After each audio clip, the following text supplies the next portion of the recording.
Good morning, music tech class, day one. Should have logged on to your MacBook. You should be watching this video from your personal device. Log on to the MacBook. You just put in your 800 number and your password. If it's the very first time you're logging on to this particular machine, which in most cases it will be, it's going to take a little while. You're going to see some spinning wheels and some things going on. It's just taking the computer a little bit of time to recognize who you are. All right. Once you get to your home screen, which will look a little bit different from mine, mine's a nice little view of Sydney. Yours, I think, is like mountains. Anyway, you're going to come down here to the launch pad. All right. We run apps on MacBook, so we go to the launch pad to launch our various apps, and you can see the ones that are here on my machine. But right now, we're going to spend some time in GarageBand. So you want to find the guitar and amp application. Click on that. Now, since I use GarageBand quite a bit, it's going to bring up the last thing I did, which was a rehearsal track for my Mounts Melodic group.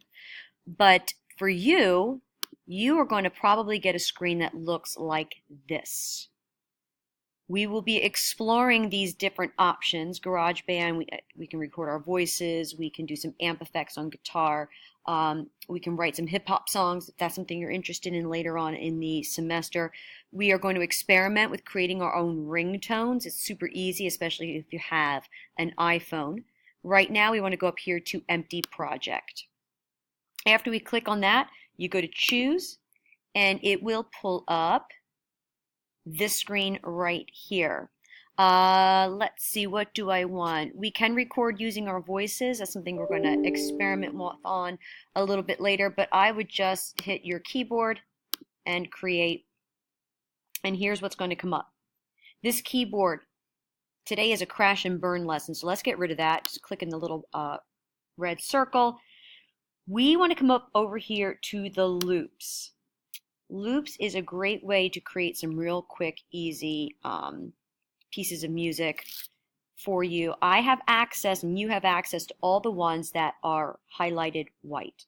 What I'd like you to do today and finish up at your next class period is looping and layering some of these things. So if you want to listen to it, you just click on it. Not a big fan personally. Keep going down.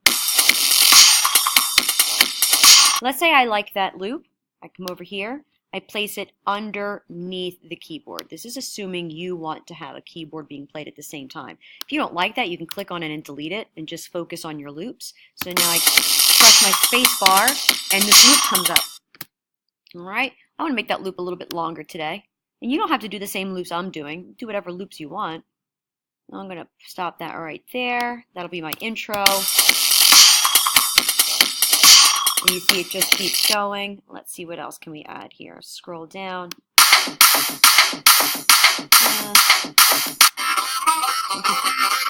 That's ridiculous. I mean, I like blues harmonica, but it's ridiculous to pair it with this. So I'm going to do it just because I can. So I go back from the beginning. Maybe I like that. I'll highlight it. Command C is copy. Command V is paste. Let me loop that there. And you always want to line up here with the lines. See how number 4, there's a long line behind it? Always make sure that you're lining up with the long line behind the number. These little lines right here, you can kind of see, I'm highlighting the little lines between 6 and 7. Those are beats. So if this is a 4-beat measure between measure 6 and measure 7, here's beat 1, beat 2, beat 3, and beat 4. We always want to end on the beat 1 of whatever these large numbers is. All right, I know I'm kind of probably maybe talking over a bit of your heads right now, but that's okay. Today's all about experimenting. Let's see what, well, that's interesting. Let me layer that up in here. I don't know. Let's see what happens. Put that to like there. Press spacebar.